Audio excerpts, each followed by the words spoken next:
우리가 이 단기적인 안목을 가지고 보면 사물을 볼 수 없는 것도 역사적인 관점에서 보면은 이 이치가 어떻게 진행될지 알 수 있는 일들이 많습니다. 왜냐하면 성경에서 시편 11편 3절에서 터가 무너지면 의인이 무엇을 하랴 말씀하고 있습니다. 그 터는 이 세상의 기초죠. 땅의 기둥들은 여호와의 것이라고 말씀하고 있거든요. 그러니까 하나님께서 이 터를 무너뜨리지 않으십니다. 그리고 땅의 기둥이 때로 흔들리는 것 같지만 주님께서 종말이 올 때까지는요, 주님께서 그 기둥들을 붙잡으시면서 모든 이 세계의 역사를 경영해 나가십니다. 그래서 제국의 흥망성쇠도 주관하시죠. 그리고 이 선인과 악인에 대해서 부응하는 일들을 주님 행해 나가십니다. 제가 조선일보에서 한 대한민국의 팬덤이 형성된 유명한 작가의 인터뷰를 본 적이 있습니다. 막장 드라마로 유명한 작가예요. 이분이 이 대사 한마디 한마디가 사람들의 이 감성의 깊은 곳을 건들죠. 그러니까 그런 인기를 얻을 수 있었을 겁니다.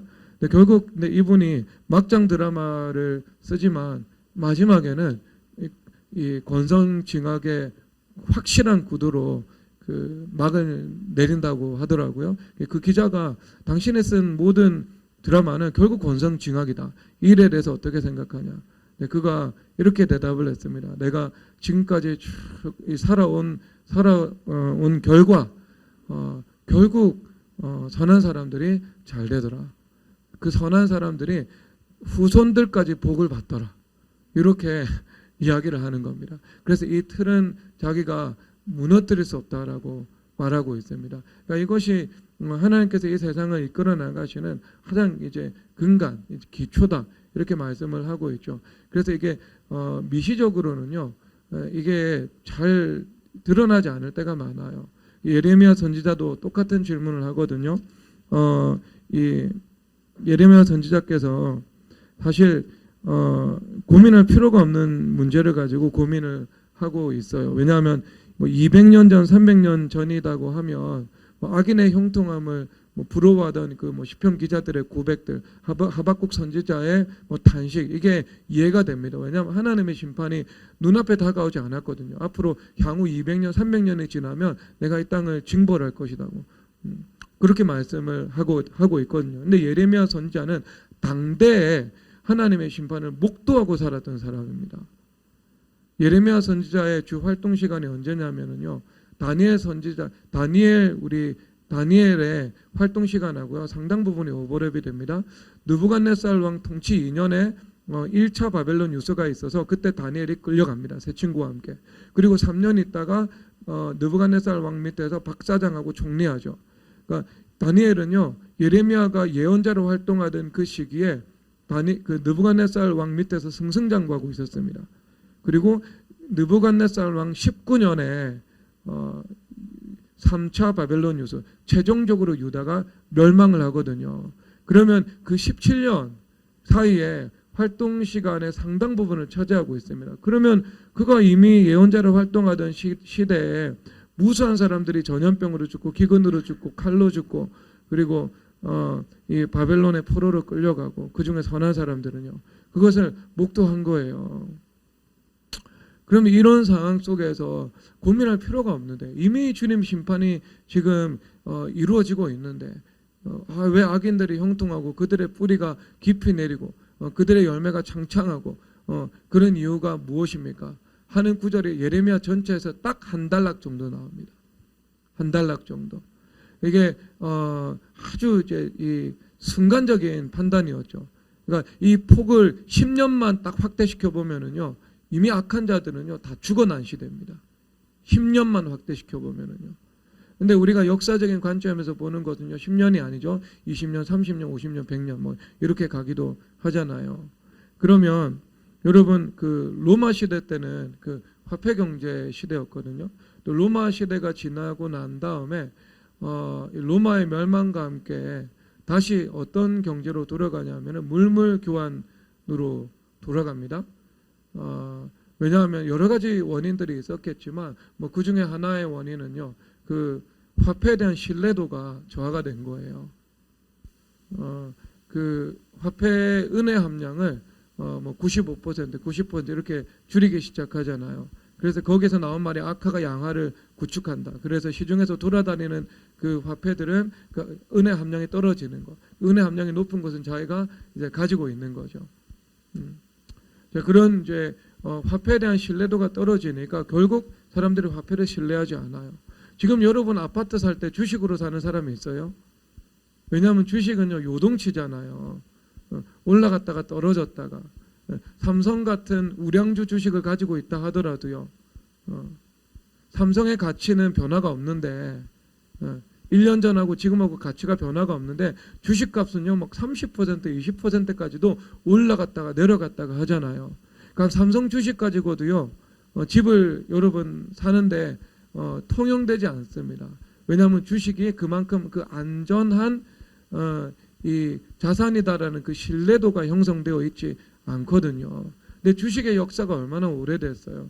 이미 여러분 그 네덜란드에서 네덜란드 독립혁명이 일어나고 그 다음에 유대인들, 청교도들은 상공업에 종사했고 또 유대인들은 그 금융업에 뿌리 내려 있었죠. 그래서 그들이 주도하는 그 세계사 속에서 나타났던 것이 주식시장이거든요. 네덜란드 암스테르담, 그 다음에 런던.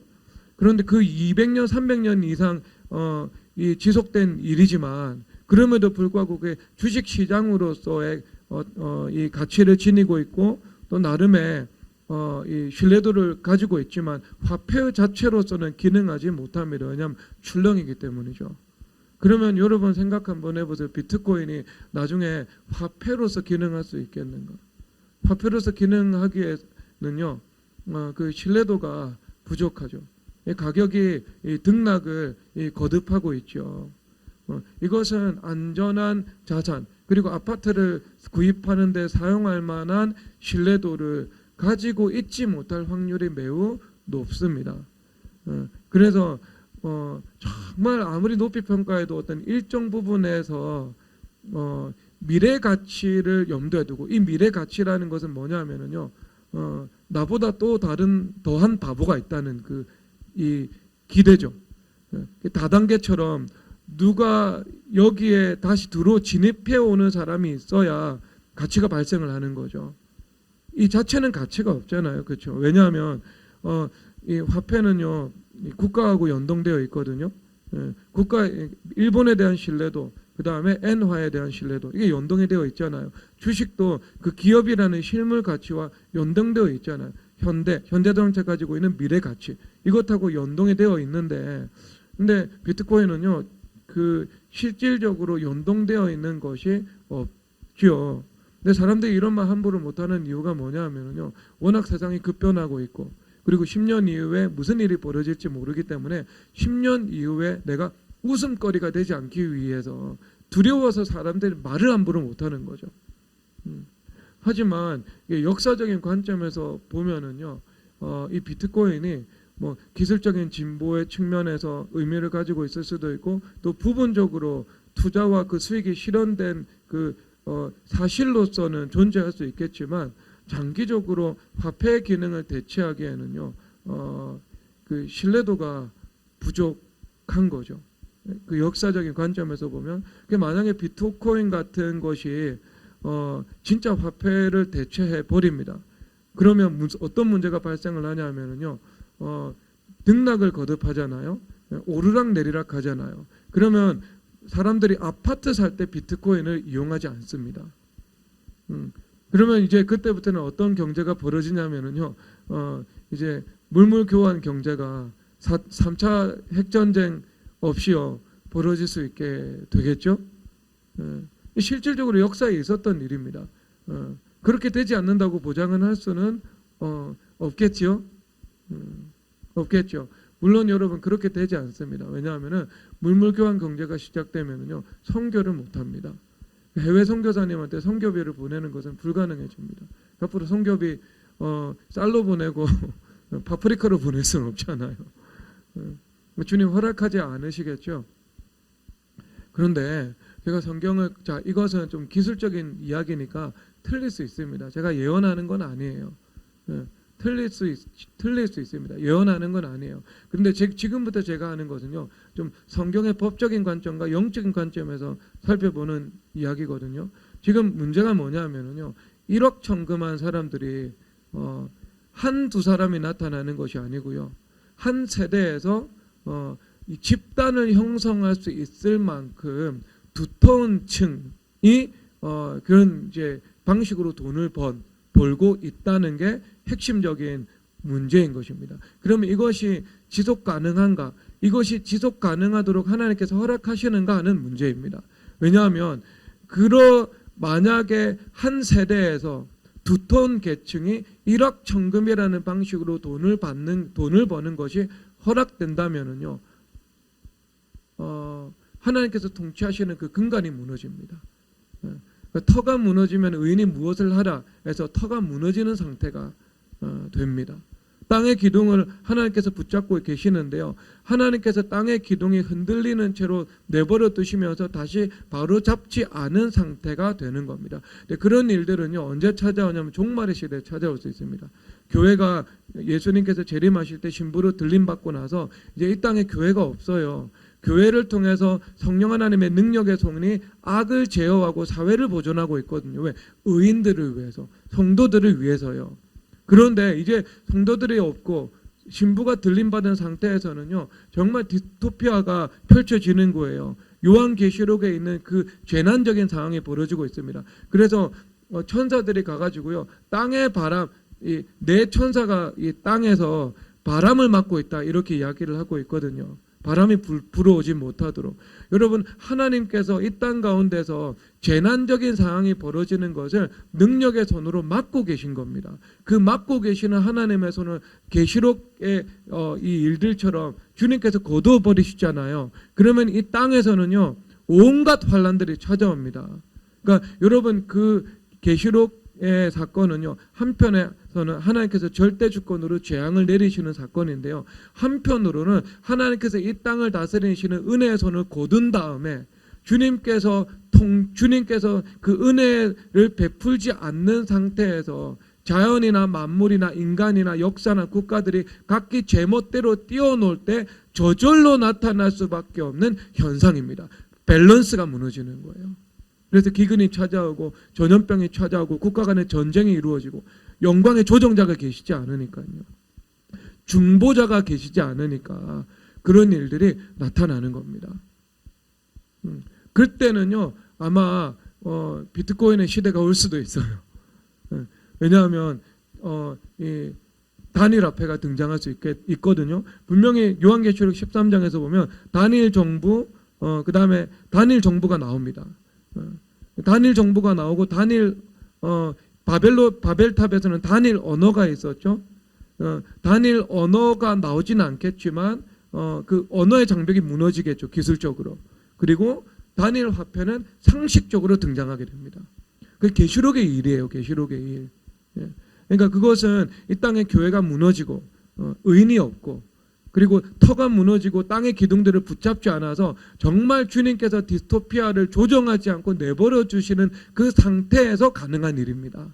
미래에서, 그러니까 가능할 수도 있겠죠. 아주 미래를 한 번, 두 번 더 앞서가 버리면은요. 아마 비트코인이 그때는요, 새로운 화폐로 등장할 수 있을 거예요. 그래서 너희들이 이 말 표를 받지 못하면 어떤 민족이나 족속이나 방언이나 경제활동을 하지 못한다고. 그러면 각국의 그 자국의 화폐를 통제할 수 있는 그 시스템화에서는 이루어지지 않는 거죠. 그렇죠. 그리고 표를 받지 않고 매매를 하지 못한다는 것은요, 현금으로 결제한다는 것은 아닙니다. 그렇죠. 현금의 시대가 이미 지나간 거예요. 그때부터는 모든 세계 가운데 어떤 네트워킹으로 연결이 되어 있어가지고요, 어떤 내가 결제할 수 있는 결제하고자 하는 의도가 있고, 의도만 있다면 결제가 가능한 그 시대까지 기술적인 진보가 이루어져야 됩니다. 아마 그때는요, 그런 방식의 화폐가, 전자화폐가 이 달러나 파운드와 뭐 이런 유로화를 대체하는 그 시대가 올 겁니다. 근데 여러분, 지금 문제는 제가 영적으로 말씀을 드리면은요, 지금 한국의 그 MZ 세대라고 말하는 그 한 세대가 정신적으로 병들어 있거든요. 지금 우리 교회에서는요 비트코인 하는 사람이 거의 없습니다. 지난주 주일날 저녁 예배 마치고 한 사람이 이야기를 했습니다. 자기가 비트코인에 1,000단위 넘게 투자를 했다고. 근데 제가 이것은 덮었습니다. 묻지도 않습니다. 고백한 거 그게 착한 거죠. 묻지 않는다고 했으니까 묻지 않는 거죠. 근데 거의 우리 교회에서는요 비트코인 한 사람이 없어요. 20대 청년들이 1, 200 뭐 조금 했다가 10,000 정도 애교 수준이죠. 그거는요. 그런데 지금 한 세대 전체가요 지금 1억 천금을 노리고 있어요. 그래서 직장 가면은요 직장인들이 지금 비트코인 이야기밖에 하지 않는데요. 바로 2주 전까지만 하더라도.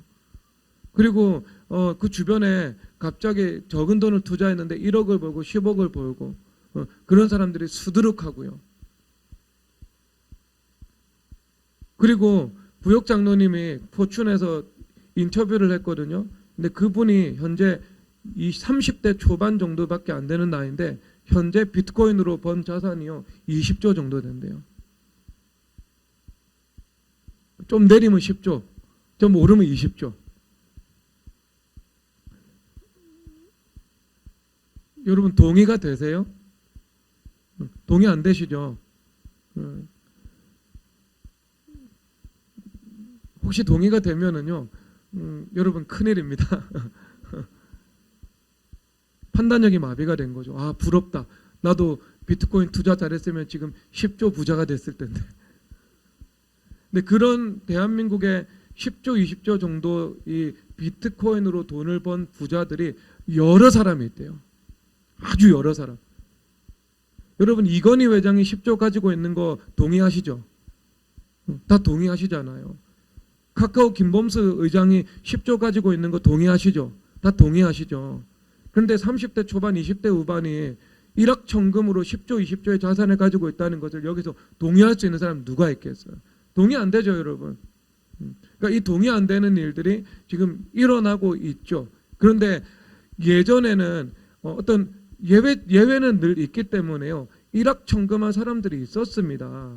예전에도요. 갑자기 졸부가 된 사람들.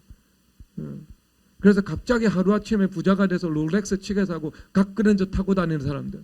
그런 사람들이 소수 있기는 있어요. 그런데 그것이 치루어야 하는 대가는 또 있죠.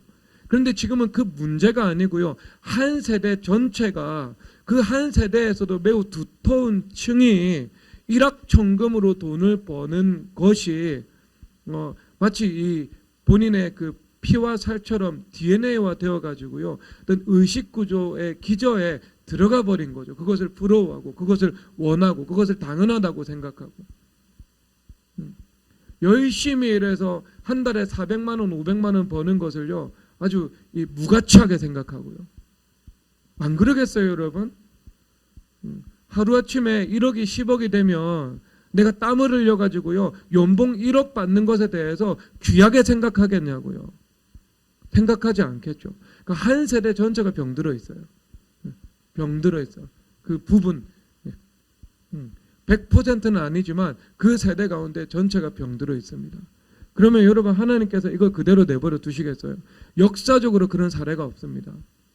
역사적으로 율리우스 카이사르나 알렉산더나 아니면 뭐 느부갓네살이나 제국을 경영한 사람이 있죠. 역사적으로 록펠러나 아니면 다윗이나 아니면 뭐 이병철 정주영 회장이나 정말 이 역대 이 세계사적으로 기록될 만한 돈을 많이 번 사람들이 있습니다. 그런데 그런 사람들을 우리가 바라볼 때 누구도 저 사람이 저만큼 돈을 벌기에 합당한 그릇이 준비되지 않았다거나 이것은 부당하다라고 여기는 사람이 없어요.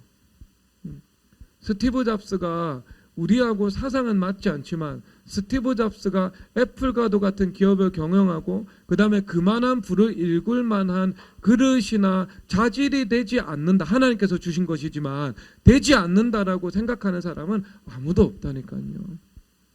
그런데 지금은요. 사람들 여러분 동의 못 하시잖아요. 동의한다면 여러분 의식구조가 병들어 있는 건데 그게 부러우면 여러분 진짜 심각한 우상숭배 문제가 중증으로 걸려 있는 건데 근데 한 세대 전체가 이렇게 됐거든요. 여러분 주님께서 내버려 두시겠어요? 그거 안 내버려 두십니다. 이게 부흥이 올 때 주님께서 심판과 함께 오기 때문에 내버려 두시지 않지만, 그게 아니라 역사적으로 볼 때 이 수천 년 역사 가운데요, 한 세대 한 두터운 계층이 일확천금으로 돈을 벌고 그것을 끝까지 유지하고 그것을 통해서 복을 받았던 사례가 하나도 없어요. 하나라도 여러분 그 역사적인 근거가 있으면 저한테 가져와 보세요. 그럼 제 주장 철회할 수 있습니다. 없습니다, 여러분. 그러면 여러분 하나님께서 그것을 그대로 내버려 두실 것인가? 저는 그렇지 않다고 생각합니다. 오늘 하나님 말씀 보면은요, 예레미야서 몇 장이죠? 17장이죠. 17장에서 이렇게 말씀하고 계십니다. 불의로 치부하는 자는 자고새가 낳지 않은 알을 품은 같아서 그의 중년에 그것이 떠나겠고 마침내 어리석은 자가 되리라. 자고새가 낳지 아니한 알을 품는다. 이것은 당시 유대 속설이거든요. 제가 배경사전을 찾아보니까 자고새가 다른 이 알들을, 다른 새의 알들을 훔쳐서 자기가 많이 품는다. 그래서 그것이 부화가 되었을 때 열매가 나타났을 때 그 자고새 품에 머물러 있지 않고 그것이 떠난다. 그래서 예레미야 선지자가 이것을 비유로 활용했다라고 말을 하더라고요. 그러니까 이것이 과학적인 설명인 아닐 수도 있습니다.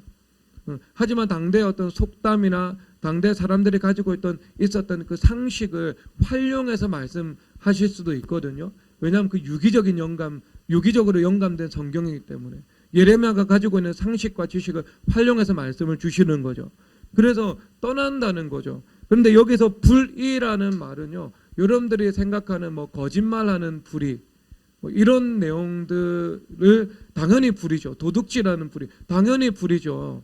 그런데 여기서 정확하게 성경의 원어는요, 미시파트가 아닌 겁니다. 미시파트는요, 하나님의 법적 분별입니다. 법적 판단입니다. 이것이 정확한 언어거든요. 이것을 이제 성경에서는 정의라고 번역을 합니다. 공의 혹은 하나님의 법과 합치되어서 돈을 벌지 않으면, 이 말입니다. 그러니까 하나님의 법이 아닌 방식으로 내가 돈을 번다면, 그러면 자고새가 낳지 않은 알을 품은 같이 그의 언제 중년에 그것이 떠날 것이다, 이렇게 말씀하고 계시네요. 중년에 떠나는 돈이에요. 조금 있으면 그 돈은요 사라진다니까요.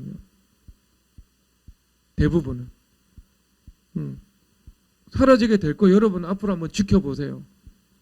테라폼테스와 같은 사건이 또 일어나나 안 일어나나 한번 지켜보세요. 왜? 하나님의 말씀이 중년에 떠난다고 말씀하고 있거든요. 지금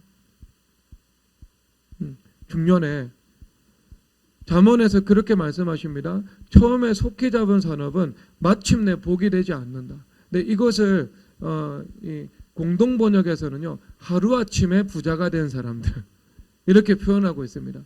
하루아침에 부자가 된 사람들, 땀을 흘려야 되고 그만한 대가를 지불해야 되고, 그 다음에 사회도 그 사람이 그 돈을 버는 일들에 대해서 합당한 동의를 표현할 수 있어야 되고, 그렇게 해야 되는데 그런 방식이 아니라 하루아침에 돈을 번 사람들, 예수님을 믿는 사람뿐만이 아니라 일반적인 사회에서도 저 사람이 저런 돈을 버는 것은 정말 정당하지 않다라고 생각되는, 그렇게 돈을 번 사람들, 마침내 그들에게 복이 되지 않을 거라고 성경에서 말씀하고 있는 것입니다. 여러분 이 말씀대로 됩니다. 왜냐하면 그 털을 붙잡고 있는 것은요, 토라, 하나님의 말씀이거든요. 하나님 말씀대로 경영하기 때문에요, 하나님께서 이 선이든 악이든 하나님께서 그 행실대로 보응하지 아니하는 경우들이 없습니다. 그 일확천금으로 부자가 된 사람들이 사회에서 롤모델이 되고 표상이 되고 부러움의 대상이 되는 것을요, 주님께서는 절대로 원하지 않으십니다. 예수님 믿는 사회에서도 그렇고요, 예수님 믿지 않는 사회에서도 그렇습니다. 그래서 여러분 불법한 방법으로 돈 번 사람들이 끝까지 가는 경우 봤어요, 여러분? 도둑질해서 돈 번 사람들이 나중에 그 재산을 끝까지 유지해서 자손들에게 물려주는 경우 봤어요? 없습니다, 여러분. 결국에 망합니다. 마피아에서 돈 번 사람들이요, 그게 평강하게 끝까지 전수를 누리면서 복된 삶을 자녀들에게 물려주는 경우 봤어요? 없어요, 여러분. 미국에서 한 연구 결과에 의하면은요, 마피아들이요, 심장병으로 사망 많이 한대요. 왜 그러겠어요? 왜? 불안한 거예요, 평생. 남을 죽이고 해를 입히고 살아왔기 때문에 자신도 언젠가는 죽임을 당하고 해를 당할 수 있다는 본능적인 두려움, 하나님의 법에서 나온 그 두려움에 사로잡혀 살아가는 거예요. 그래서 심장병으로 죽는 거예요, 주로. 젊은 나이에. 오래 살지도 못하고. 여러분, 이게 이 성경의 이 법리죠, 법리. 여러분 쫙 오늘 따라가다 보면은요, 그거 알 수 있겠어요. 그래서 여기 한번 보세요. 그 행위와 그의 행실대로 보응하나니 이렇게 말씀하고 있습니다. 여기 3절 다 함께 읽어볼게요. 3절 읽겠습니다. 시작. 들에 있는 나의 사나 내 온 용토의 죄로 말미암아 내가 내 재산과 내 모든 보물과 잔당 널려 노력을 당하게 하나니. 아멘. 그래서 여러분 십계명의 말씀은 첫 번째 우상숭배로 시작하지만 나머지 모든 말씀들이 그 우상숭배와 우상숭배 개념과 서로 결부가 되어 있습니다. 그래서 우상숭배는 생각보다 범위가 넓고 생각보다 구체적이고 세밀한 영역 속에서 이루어지고 있는 거예요. 예를 들어서 여러분 도둑질도 사실상의 우상숭배에 들어가는 일들이 되겠죠. 결부가 됩니다. 여러분 도둑질을 한다는 것은 여러분들이 다른 사람들의 돈을 훔친다 이런 것들만 도둑질이 들어가지 않습니다. 말라기에서 보면은요 11조와 봉헌물을 온전히 주님 앞에 드리지 않는 것, 이것도 하나님의 것을 도둑질한다 이렇게 말씀을 하고 있죠. 그리고 또 도둑질은 이런 것도 도둑질이 될 수 있습니다. 내가 돈을 빌리고 돈을 갚지 않는 겁니다. 빌리고 갚지 않는 것, 이거 도둑질이 될 수 있어요. 그러니까 여러분들이 돈을 빌린 다음에는요, 내가 능력이 되는 한 최선을 다해서 그 빚을 갚아야 됩니다. 그런데 내가 빚을 갚고 빚 갚는 것을 더디하고 빚 갚는 것을 아까워하는 경우들이 있죠. 여러분 그거 도둑질이에요. 빌릴 때는 그런 자세로 빌리지 않잖아요. 아주 공손하게 두 손을 모으고 돈 빌려주십시오. 그런데 갚을 때는요, 그런 방식으로 갚지 않아요, 사람들이. 네, 여러분 이것은 어떤 문제가 발생을 하냐면은 언제나 사람은 무엇이든지 심은 대로 거두죠. 3, 4대 저주입니다. 만약에 여러분 부모 세대에서 돈 빌리는 것이 너무 익숙하고 갚지 않는 것이 당연하면은요, 자녀 세대들도 그런 방식으로 똑같이 살아갈 확률이 매우 높습니다. 부모 때 끊어주든지 자녀 때 끊어주든지 그거 끊어줘야 돼요. 영향력이거든요. 영적 분위기거든요. 심은 대로 거두는 일이거든요. 그런데 여러분 단순히 내가 그런 도둑질을 한다 그러면 여기서 내 인생이 끝이 나는 것이 아니에요. 왜냐하면은 그때부터는요, 도둑질이라는 죄가 내 삶 속에서 헤게모니를 가져갑니다. 그래서 시편에서 나로 고의로 죄를 짓지 말게 하사 그 죄가 나를 주장하지 못하게 하소서. 그러니까 죄가 나를 지배하게 되거든요. 그러니까 죄의 권세인 원수 마귀가 내 삶의 헤게모니를 가져가는데, 도둑질을 한 사람은요, 도둑질하는 그 원수 마귀가 내 삶 속에서 주도권을 가지고 가게 되는 겁니다. 그러면 어떤 일이 발생을 하겠어요? 내 삶에 자꾸 도둑질 당하는 거죠. 오늘 말씀한 것처럼 너의 영토의 죄로, 땅의 죄로 말미암아서, 그러면 그 땅의 죄 중에 당연히 하나님의 것을 도둑질한 죄가 당연히 그 안에 들어가 있겠죠. 상식적으로. 그리고 그 이스라엘 백성들이 자기 형제 백성들을 향해서 합당하지 못하게 대우한 것, 이것도 다 들어갈 수 있겠죠.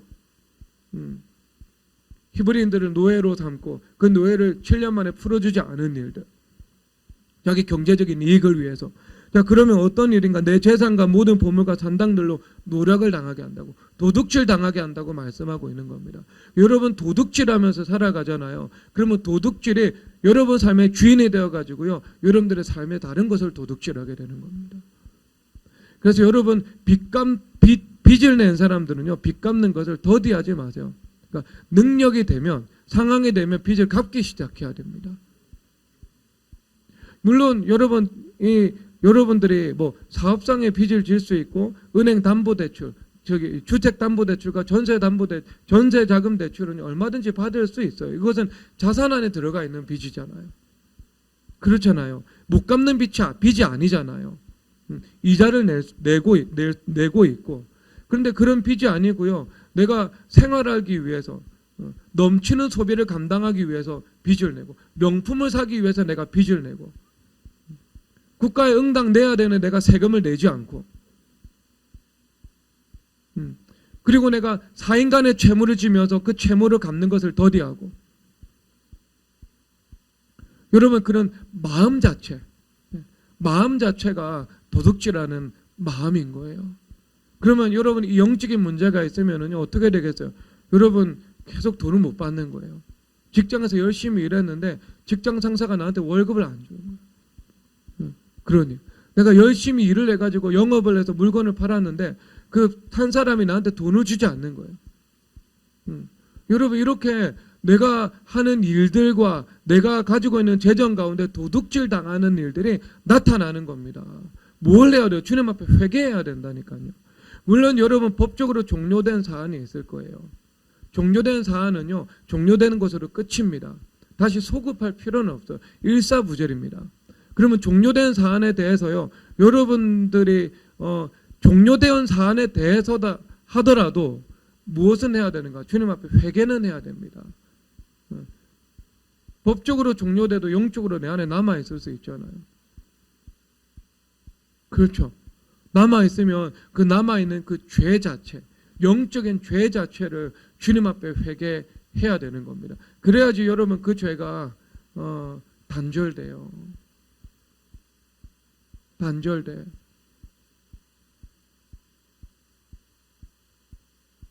여러분, 우리 교회 김진세 형제가 있는데요. 김진세 형제가 그 아버지가 돌아가실 때 일찍 돌아가셨습니다. 오늘 안 온 것 같아요. 아버지 돌아가셨을 때 한정상속이라는 걸 하면은요, 아버지 채무에 대한 책임을 지지 않습니다. 근데 한정상속을 하면은 그 아버지가 사업을 하신 것 같아요. 주변 사람들에게 피해를 끼치게 되죠. 그래서요, 아버지가 돌아가신 다음에 한정상속을 하지 않고 엄마와 자기 자신이 빚을 다 갚기를 선택했습니다. 그래서 결혼을 늦추어 가면서요, 20대 후반이 될 때까지 빚을 갚았습니다. 최소 10년 넘게 빚을 갚았겠죠. 엄마하고 아주 갖은 고생을 하면서 빚 갚았습니다. 여러분, 법적으로는 책임이 없어요. 한정상속하면 그걸로 끝나버립니다. 그리고 그렇게 해야 되는 사람도 있습니다. 그렇죠. 내가 어린 나이에 아버지가 돌아가셨고 어머니가 돌아가셨는데 아버지 어머니 빚 10억 떠안으면 그 아이는 미래가 없잖아요. 그 아이 보고 어떻게 빚 갚으라고 할 수 있겠어요. 부모 책임인데 한정상속 시켜야죠. 그게 합당한 일이죠. 그렇죠. 그게 제가 볼 때 성경에서는 그게 공의예요. 성경에서 공의예요. 왜? 성경에서는 탕감이라는 것도 있어요. 탕감이라는 것도. 그러니까 사회 제도적으로도요, 정말 과중한 빚에 몰려 있고 감당할 수 없는 사람은 파산제도, 그 다음에 탕감제도 만들어 가지고요, 적절하게 그것을 사회적으로 해소시켜 주는 것이 필요 없다라고 말할 수는 없습니다. 그런데 영적인 중심이죠. 우리가 마음의 그 중심이 빚을 안 갚아도 되고 빚을 내도 되고 빚 갚는 것을 더디해도 된다는 그 마음의 상태를 가지고 있는 것은요, 주님 앞에 의롭지 못한 겁니다. 주님 앞에 회개해야 되는 내용이에요. 영적으로. 그래야 주님께서 이 막혀있는 그 재정의 문제를요, 주님 풀어주기 시작하시는 거예요. 빚은 갚기 시작해요. 어느 수준만큼, 내가 능력이 되는 만큼. 정말 내가 능력이 안 돼요. 그러면 10,000원이라도 갚기 시작해야 돼요. 근데 내가 능력이 되고 빚을 갚을 돈이 있는데요, 갚지 않는다. 그건 바르지 못한 태도예요. 율법과 은혜는요, 서로 하나입니다. 그래서 내가 갚을 능력이 되는 한 갚기 시작해야 되고요. 능력을 다해서 갚아 나가야 됩니다. 그것은요. 할 수 있는 만큼요. 그래서 4인간 세무부터 시작하고 그 다음에 은행 채무 갚아 나가고 그래야 되겠죠. 휴담보 이런 거 빼고요. 그 규칙 레귤러하게 나가는 거고요. 여러분 이 균형 감각을 가지고 하나님의 말씀을 잘 듣고 영적으로 회개할 일들은요 주님 앞에 회개하셔야 될 것입니다. 무엇이 내 삶의 헤게모니를 주장하는가 이것을 생각을 해야 되겠죠. 그래서 여러분 모든 것 가운데 예수님께서 들어가셔야 됩니다. 예수님을 디모데전서 2장 5절에서 뭐라고 말씀을 하시냐면 유일하신 중보자다. 그러니까 새 언약의 중보자다 이렇게 말씀을 하고 계세요. 그러면 이 중보자다라는 말은 하나님과 우리 사이에 예수님께서 계시다는 말씀이죠. 그러면 이것이 사람 사이의 관계나 사람과 물질 사이의 관계도 마찬가지입니다. 이 중보자라는 말은요 중재자다 아니면은 조정자다 이것을 포함하고 있는 말이거든요. 그래서 예수님께서 유일한 길 되시죠. 다른 길은 없습니다. 그러면 사람과 사람 사이에서도요 예수님이 계셔야 돼요. 예수님이 계시지 않는 관계는요 우상숭배이면서 인본주의입니다. 남편과 아내 사이도 마찬가지죠. 남편과 아내 사이에 예수님 계셔야 돼요. 예수님 계시지 않아요. 그러면서 남편은 아내를 경배하고 아내는 남편을 사랑합니다. 그러면 그 우상숭배죠. 예수님보다 사랑하는 것이 우상숭배다라고 말하는 것은 상식적이고 단순한 진리잖아요. 그렇죠? 우리가 예수님께 집중하고 예수님을 바라보아야 하는데요. 그렇게 해야 되는데 그렇게 하면서 나머지 모든 관계가 하나님께서 정하신 위치와 질서 가운데 있어야 되는데요. 예수님이 계시지 않아요. 그 사이에. 그리고 남편과 아내를 바라보면 그 우상숭배가 되겠죠. 부모와 자녀 사이의 관계도 마찬가지겠죠. 그렇다면은요. 나와 재물의 관계도 마찬가지입니다. 나와 재물의 관계 그 사이에서도요. 예수님께서 중재자가 되셔야 돼요. 예수님께서 조정자가 되어 주셔야 하는 것입니다. 예수님께서는요. 새 언약의 중보자이면서 유일하신 중보자죠. 그래서 예수님께서 사이에 있지 못하는 그 모든 관계는요. 우상숭배로 변질될 수밖에 없습니다. 여러분 생각해야 돼요. 돈하고 나 사이에 예수님만 계시는가? 돈하고 나 사이에 예수님께서 계시지 않고 나하고 돈하고 직접 관계를 맺고 있는가? 그거 생각하셔야 돼요. 그러면은요, 그것은 물질 우상숭배가 됩니다. 예수님께서 사이에 들어오셔야 돼요. 예수님께서 조정자 되시고 중보자 되시고요. 예수님께서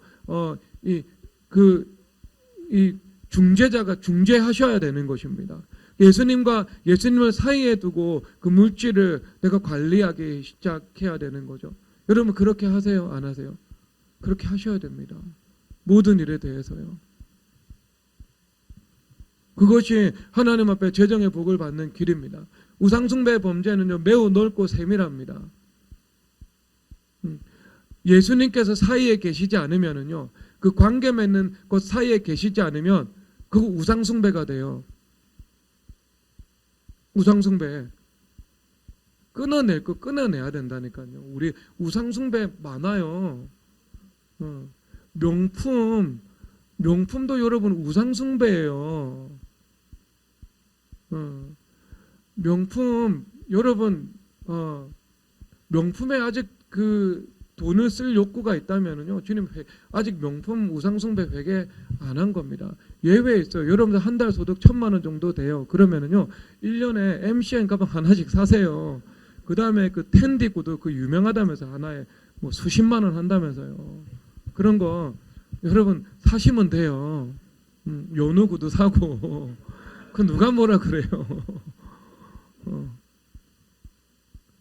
그런데 여러분 소득이 200만 원, 300만 원인데 200만 원, 300만 원 있는 소득 가지고 여러분 50만 원짜리 연우 구두 빼고 50만 원짜리 구두 사고 그 다음에 연우 핸드백 빼고 100만 원짜리 핸드백 사는 건 너무 하잖아요. 그건 우리가 도와주는 거고. 너무하다고 생각하잖아요. 상식적으로. 그 수입 가지고는요. 어떤 그 합리적인 그 범주안이 있어야 되잖아요. 우리가 소비 생활을 하는 것도. 근데 1,000만 원 벌면 1년에 하나 정도 내가 30만 원짜리 구두 사시는 수 있고 50만 원짜리 핸드백 살 수 있어요. 근데 100만 원 넘어가는 거 이거는요. 한 3년에 한 번 정도, 5년에 한 번 정도? 그 정도. 근데 그 정도를 가지고 뭐 과하다, 사치했다라고까지 말할 수는 없을 것 같아요. 그렇죠. 현주자매 그 독일제 가방 있죠. 그 뭐 MCM인가 아니면은 그 메트로 이런 거 하나 있죠.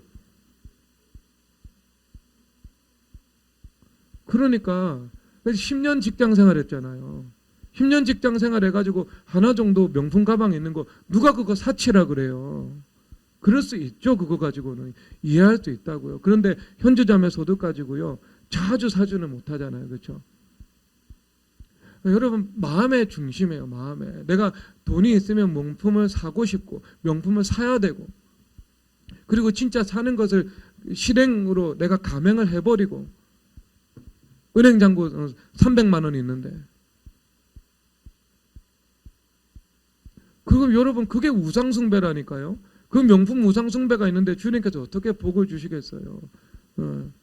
그 정도인데 여러분 사면 한 달 소득 1,000만 원 되면 매일 사게 안 그러겠어요 여러분? 그게 해결 안 되면 1,000만 원, 2,000만 원, 수천만 원 내 은행 부자 생기면 머리부터 발끝까지 내가 명품하고 다닐 거 아니겠어요? 계속 새로운 거 구매하고 또 구매하고 또 구매하고 쇼핑 중독에 빠지고 쇼핑 중독도요 그거 회개해야 되는 우상숭배예요. 명품이 아니라 자잘한 거 계속 구입하는 것도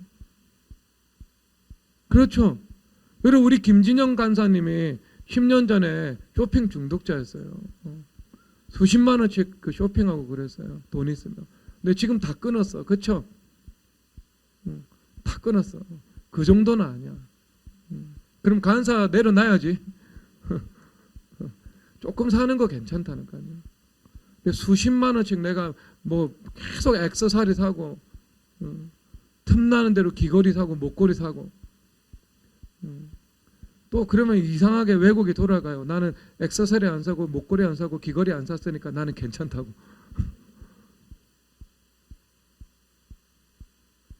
이런 영역도 주님 앞에 다 회개돼야 되는 내용입니다. 와인도 마찬가지고 술로 내가 위로를 받으려고 하는 거니까. 와인 술입니다. 그 문제도요. 주님 앞에 회개하시고 끊어내야 되는 내용입니다. 주님과 관계가 깊어지면 깊어질수록요. 내가 내 삶 속에서 제거해야 되는 것들이 생깁니다. 좁은 길 걸어가는 것이기 때문에. 그런데요. 확실하게 예수님과의 관계 안에서 내 삶 속에서 복된 것을 누리고 경험하고 살아갈 수 있도록 확실하게 내 삶 속에 주님께서 평강과 기쁨을 보장해 주십니다. 그것으로 나머지 모든 것을요 다 뛰어넘어 버려요. 기독교는 금욕주의 아니거든요. 하나님께서 베푸신 은혜의 선물을 기쁨과 감사로 누릴 수 있도록 주님께서 허락하신 종교거든요. 허락하신 이 것이거든요. 얼마든지 누릴 수 있습니다. 여행도 갈 수 있고요. 근데 우리가 절제 가운데 할 때 그 기쁨이 2배, 3배, 7배로 증폭된다는 것을 우리가 기억해야 돼요. 자, 여기서 보면 11절에서 보면은요. 그의 중년에 그것이 떠나겠고 마침내 어리석은 자가 되리라. 여기서 이제 어리석다는 말은요. 나발이죠. 나발. 그 히브리어 원어가 나발이라고요. 그래서 실제 어리석은 부자의 대명사로 그 다윗을 대적했던 나발이라는 부자가 나오죠. 그런데 이 어리석은 부자 이야기가 신약에 나옵니다. 그러니까 신약에서 예수님께서 어리석은 부자 이야기를 비유로 말씀하실 때요. 그 청중들은요 본능적으로 나발이라는 단어를 생각했을 거예요. 왜냐하면 이것이 어리석다. 그러면서 그 어리석다는 말과 매칭되는 나발이라는 그 인물에 대해서 기억했을 겁니다. 그 신약판 나발이 있는데 누가복음 12장을 펼쳐보도록 하겠습니다.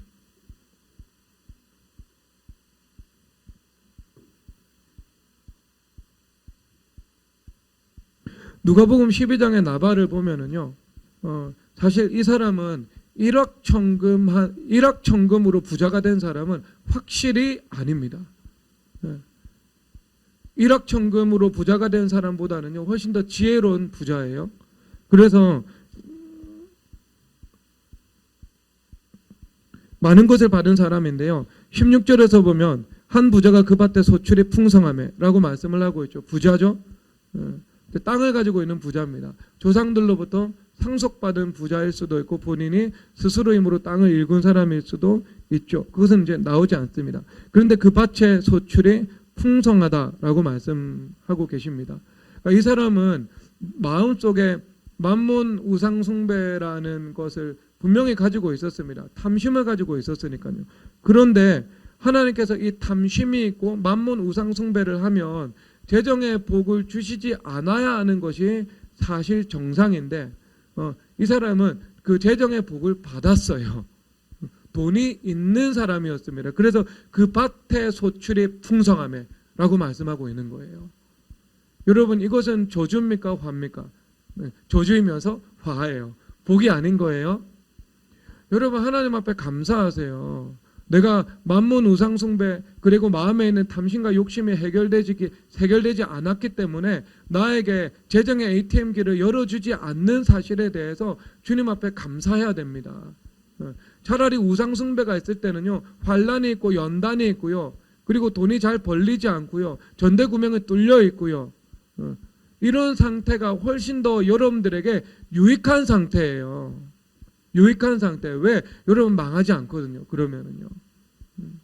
여기서 나중에 망하거든요. 이 사람은. 그게 복이라니까요. 하나님께서 여러분들에게 아예 여러분 인생의 프로그래밍 하기를 우상숭배가 해결되고 탐심이 십자가 연합에서 다 죽어졌을 때 그때부터 내가 너에게 재정의 문을 열어주실 것이고 재정의 복을 주실 것이다 라고 주님께서 그렇게 계획해 놓고 그것을 바꾸지 않는 상태, 이 상태가 여러분들에게 가장 큰 축복입니다. 여러분 우상을 구해서 우상을 얻는 것이 복이 아니라니까요. 탐심과 욕심을 내서 내가 욕심낸 것을 얻는 것이 복이 아니에요. 욕심내서 얻었는데 그 얻었던 것이 입안에서 아직 씹히기도 전에 주님께서 기브로 핫다와라는 욕심의 무덤을 만들어 놓으신 거예요. 그 자리에서 사형 선고 당하는 겁니다. 그래서 너희를 악인의 형통을 부러워하지 말라고. 전도서에서요. 악인이 형통할 때 있다. 악인의 형통을 부러워하지 말라. 그들 반드시 망하게 될 것이다. 의인이 번성하게 될 것이다. 주님 그렇게 말씀하고 계시다고요. 그래서 여러분 복이 아닌 것을 부러워하지 마십시오. 이 어리석은 부자가 밭에 소출이 풍성한 것은요 그에게 복이 아니라고요. 재정의 문이 열렸지만 많은 돈을 소유하게 되었지만 꿈을 성취했지만 뜻을 이루었지만 그것이 복이 아니다라고 말씀하고 있는 거예요. 여러분 안 그러겠어요? 그러니까 하나님 말씀에 순종하지 않고 서울대 가는 것은요 복 아니에요. 교만한 상태로요 서울대 가는 거 복 아닙니다. 저는 함께 신앙생활했던 사람 중에 젊은 시절에 서울대 나왔는데 지금 사람 구실 제대로 못하는 사람 여러 사람 여러분 있습니다.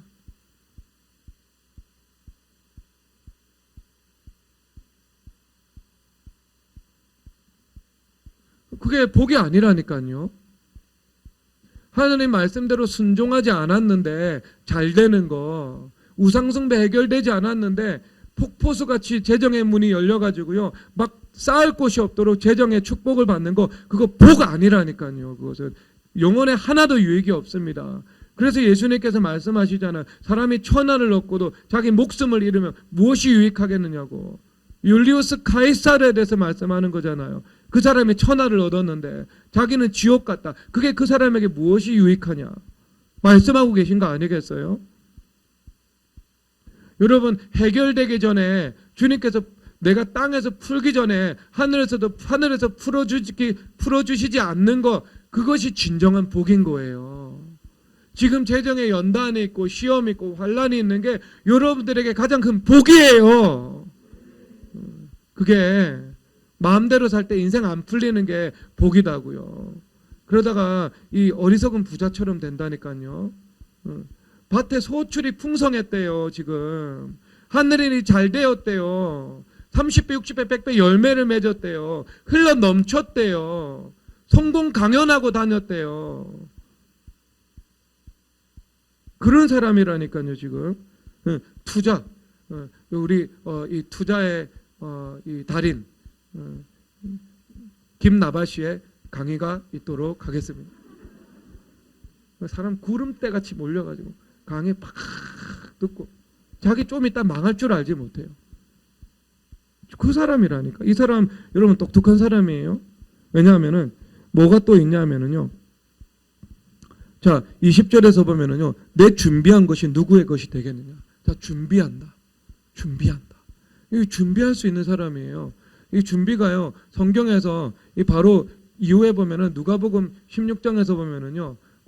이 세대 아들들이 빛의 아들들보다 이 세대에 있어서는 지혜롭다라고 말씀을 하면서 영원한 것을 준비하는 태도 말씀하고 있거든요. 근데 이 준비하는 태도는요. 복이 있어요. 그래서 이 잠언 6장에서 너희들 계미를 가서 보고 배우라고. 그들이 감독자도 없고 두령도 없는데 그 사람들이 먹을 것을 여름 동안에 예비하고 추수를 이 겨울을 준비한다. 이렇게 말씀을 하고 있습니다.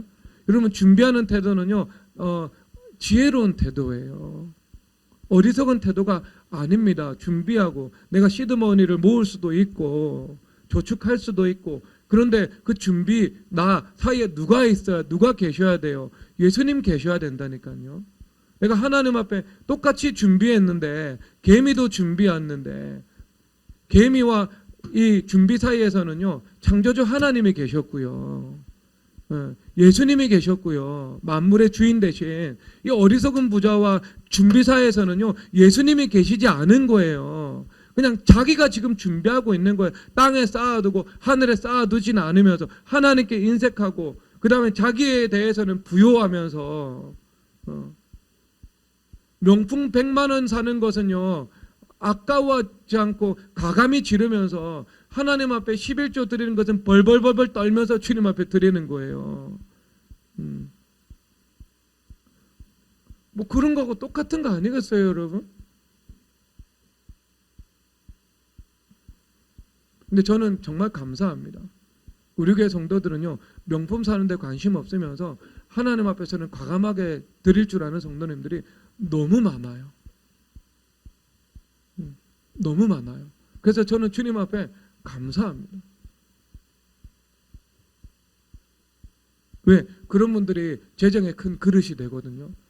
무엇을 통과해서? 연단을 통과해서 재정의 일꾼이 됩니다. 충성이라는 이 기본의 바탕을 가지고 있는 거예요. 자, 여기서 그러니까 준비사에 예수님이 계셔야 돼요. 예수님께서 허락하시는 대로 시키시는 대로 주님 앞에 기도를 드리면서 준비해 나가는 거예요. 내가 나의 성을 쌓기 위해서 살아가는데 그것을 준비라는 것으로 포장하는 것, 주님께서는요 속지 않으세요. 주님께서 자기 영광, 하나님의 영광으로 포장된 자기 영광에 대해서 주님께서 낱낱이 다 감찰하고 계신 것처럼 준비로 포장된 자기 성 쌓기를 예수님께서 왜 모르시겠어요? 예수는 속지 않으시는 분입니다. 우상 숭배 문제 절대 간단한 문제 아닙니다. 자, 그리고 또 뭐라고 하냐면 또 이르되 내가 이렇게 하리라. 내 곡간을 알고 더 크게 짓고 내 모든 곡식과 물건을 거기 쌓아두리라. 여러분 이분은 혁신도 할 줄 알죠. 모험도 할 줄 알죠. 그렇죠. 자기가 가지고 있는 그 기존의 틀을 허물고 새로운 것들을 다시 세우는 거죠. 그러니까 그릇을 넓힐 줄 아는 사람이어서 물리적인 관점에서는요. 과감하게 투자하고 아파트 옮겨 다니면서 아파트 집값 올리고 건물 빚내서 투자했다가 그 다음에 가치 올린 다음에 팔고 더 큰 건물 사고 공장 더 크게 짓고 계산 탁 돌아가고 그런 분이었어요 지금. 그러니까 그 어리석은 부자의 대명사인데 이분이. 근데 실질적으로 우리가 이분이 하고 있는 일들을 보면 과연 세상적인 관점에서 어리석은 사람이가 아니에요. 세상적인 관점에서는 지혜로운 사람입니다. 여러분 밭에 소출이 그냥 납니까? 밭에 소출이 그냥 납니까 여러분? 여러분 일을 하는 일에 있어서 어떤 탁월한 성과가 나고 열매를 맺고 심지어는 보험 영업해서 1등하는 사람들 그 여러분 그냥 1등 할 수 있어요? 보험 영업해가지고 얼마나 탁월해야 되는지 모릅니다, 여러분. 기민해야 되고 사람 마음 잘 읽어야 되고 발 빠르고 부지런하고 근면하고. 야, 이 사람 진짜 성공할 만하네 하는 사람들이요. 그러니까 사회적으로 동의가 된 사람들이 보험 1등 한다니까요. 지금 마치 그런 사람이에요. 지금 지혜로운 사람. 그런데 이분이 뭐가 지금 잘못됐냐면요. 19절입니다. 19절 다 함께 읽겠습니다. 시작. 또 내가 내 영혼에게 이르되 영혼아 여러 해 쓸 물건을 많이 쌓아두었으니 평안히 쉬고 먹고 마시고 즐거워하지 하리라되. 아멘. 그래서 여기서 이분이 돈을 버는 목적이 바로 이거였던 거예요. 아무리 거룩한 것으로 포장하고, 그리고 이 사람 유대인이에요. 하나님도 아는 사람이에요. 그런데 지금 이 사람의 돈의 목적이 그거예요. 평안히 쉬고 먹고 마시고 즐거워하자. 열에 쓸 물건을 많이 쌓아두었으니 라고 말하고 있는 겁니다. 그러니까 자기가 먹고 마시고 즐거워하고 자기가 평안히 살기 위해서 열에 쓸 물건을 쌓아두고 그 안에서 자기가 안식과 보호를 스스로 찾기 위해서, 그래서 돈을 모았다는 것이 여기서 드러나는 것입니다. 이 사람의 물질관이에요. 물질관. 저는 우리 미래교회 성도님들 중 누구도 이런 태도로 돈 버는 사람 없기를 주님의 이름으로 축복합니다. 먹고 마시고 쉬기 위해서, 평안하기 위해, 평안히 쉬기 위해서. 근데 여러분 이것을 부정하는 거 아니라는 거 아시죠? 성경에서는 예수님 안에서 먹을 수 있고 마실 수 있고 쉴 수 있고 우리는 무조건 평강해야 됩니다. 이것이야말로 주님께서 여러분들에게 주시기를 원하시는 거예요. 원하시는 거, 하늘에서 내려주시기를 원하시는 것입니다. 그런데 이것을 하나님으로부터 찾으려고 하는 것이 아니고요. 본인이 돈을 벌어가지고요. 돈을 많이 쌓아두고 그리고 그 돈으로 먹고 마시고 즐거워하는 삶을 살아가자. 내가 내 삶에 자기성을 쌓아놓고 그 안에서 안식과 거짓된 평강을 내가 한번 제대로 누려보자 라는 겁니다. 마음속에 탐심으로부터는 자유하지 못하고 우상숭배로부터는 자유하지 못한데 물질을 많이 쌓아두고 나서, 그래서 그 많이 쌓아둔 물질로 인해서 내가 자유로운 인생을 한번 살아가 보자 이런 거예요. 여러분 이런 사람은 이런 본질을 가지고 있으면은요 주님께서 영광 받으실 수가 없어요.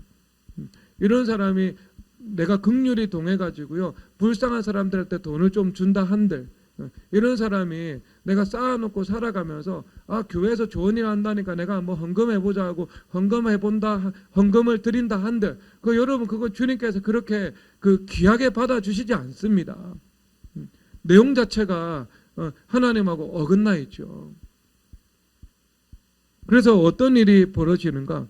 20절에서 보니까 내 영혼을 도로 찾으리니 이렇게 말씀하고 계십니다. 하나님께서 생명을 도로 찾으시는 거예요. 생명을.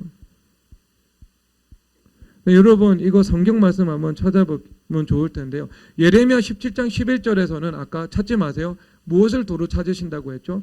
자고새가 품은 알이 떠나가는 것처럼 물질을 도로 찾으신대요. 하나님께서 어리석은 부자에게 어떤 사람은 생명을 도로 찾으시고 어떤 사람은 물질을 도로 찾으시는 거죠. 그리고 여러분 게하시 한번 살펴볼 텐데요. 열왕기하 5장 26절에서 27절 펼쳐보도록 하겠습니다.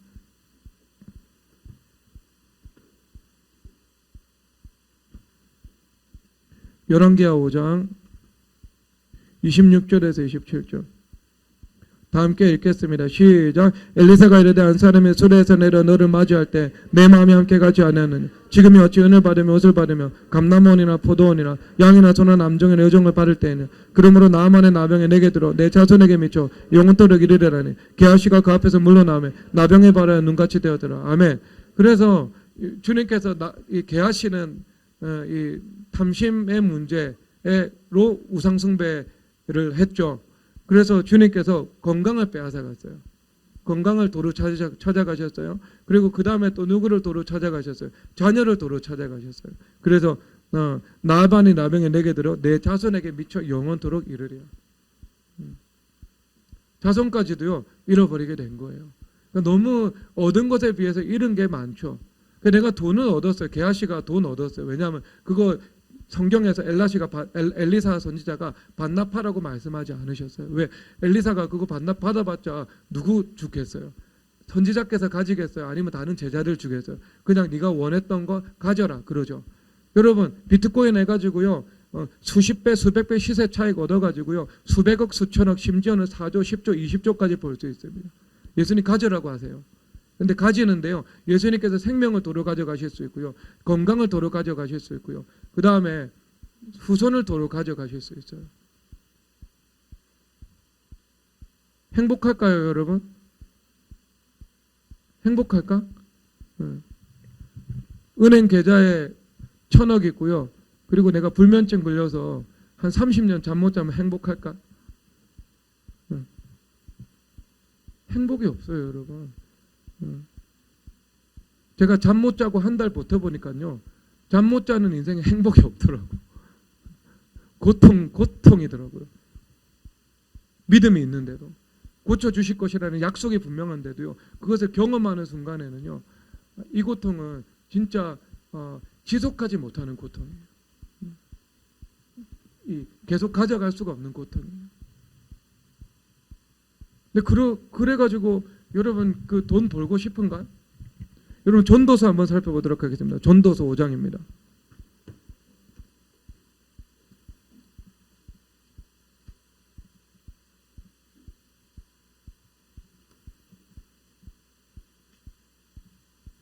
전도서 5장 13절 읽겠습니다. 내가 해 아래에서 큰 배단되는 일이 있는 것을 보았나니 곧 소유주가 재물을 자기에게 해가 되도록 소유하는 것이라. 아멘. 그리고 17절 읽겠습니다. 시작. 일평생을 어두운 데서 먹으며 많은 근심과 질병과 분노가 그에게 있느니라. 아멘. 소유주가 재물을 자기에게 해가 되도록 소유하는 것. 정확하게 많이 소유하는 것이 아니고요. 해가 되도록 소유하는 겁니다. 이 말씀은요. 내가 가지고 있는 그릇보다 더 많은 재물을 내가 소유한 상태입니다. 이거는 경계가 없어요. 1,000억 이상, 1조 이상 아니에요. 여러분 내가 100조 원의 돈이라도 내가 그것을 감당할 만한 여력이 있다.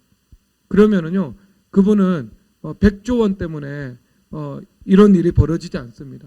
하나님께서 100조를 감당할 그릇을 다윗처럼 여러분들에게 허락해 주셨다면 여러분들은 이런 일이 벌어지지 않습니다. 평강과 안식 가운데 그 100조를 잘 사용할 수 있게 될 거예요. 그런데 이분의 그릇이 예를 들어 100억을 가지고 있다 하더라도 100억을 가질 만한 그릇이 준비되지 않았습니다. 그러면은요, 이 사람에게는 그 돈이 해가 되는 거예요.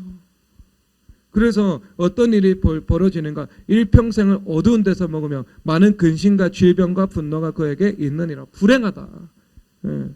큰 불행이다. 16절. 그러니까 불행해진다는 겁니다.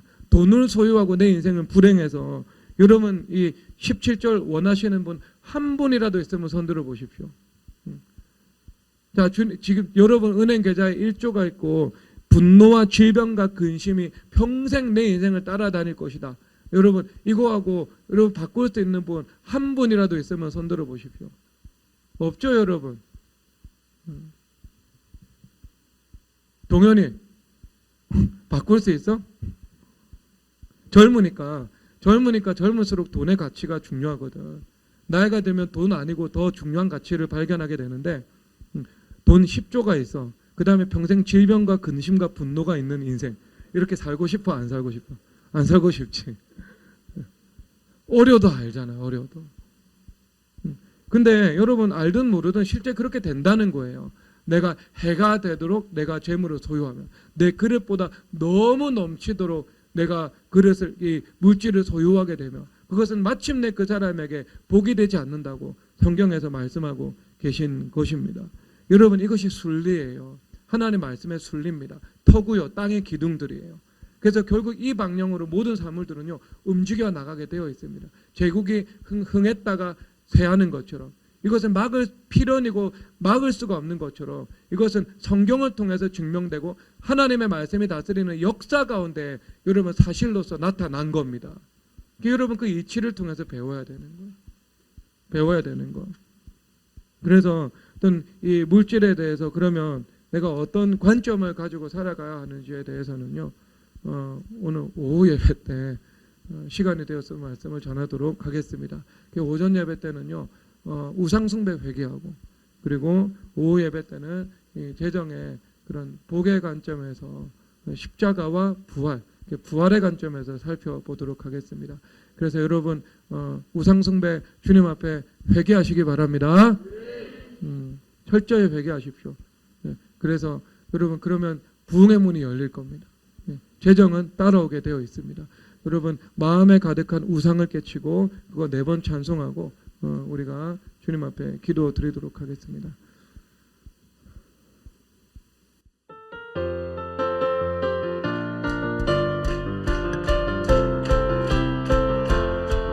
마음에 가득한 우상을 깨치고 죄각해와 평안 마음으로 찬송을 부르는 어린 양 예수의 그 피로 속죄함 얻으니 속죄함 속죄함 주 예수 내 죄를 속했네 할렐루야 소리를 아파요 함께 찬송하네 그 피로 속죄함 얻으니 마음에 가득한 우상을 깨치고 찬송을 부르는 어린 양 예수의 그 피로 속죄함 얻으니 속죄함 속죄함 주 예수 내 죄를 속했네 할렐루야 소리를 아파요 함께 찬송하세 그 피로 속죄함 얻으니 마음에 가득한 우상을 깨치고 죄각해와 평안 마음으로 찬송을 부르는 어린 양 예수의 그 피로 속죄함 얻으니 속죄함 속죄함 주 예수 내 죄를 속했네 할렐루야 소리를 아파요 함께 찬송하세 그 피로 속죄함 얻으니 마음에 가득한 우상을 깨치고 죄각해와 평안 마음으로 찬송을 부르는 어린 양 예수의 그 피로 속죄함 얻었네 속죄함 속죄함 주 예수 내 죄를 속했네 할렐루야 소리를 아파요 함께 찬송하세 그 피로 한 번 더 찬양하겠습니다. 마음에 가득한 우상을 깨치고 죄각해와 평안 마음으로 찬송을 부르는 어린 양 예수의 그 피로 속죄함 얻었네 속죄함 속죄함 주 예수 내 죄를 속했네 할렐루야 소리를 아파요 함께 찬송하세 그 피로 속죄함 얻었네. 여러분 주여 3창 여리고성이 무너지는 주여 3창으로 우상숭배가 무너지기를 축복합니다. 주여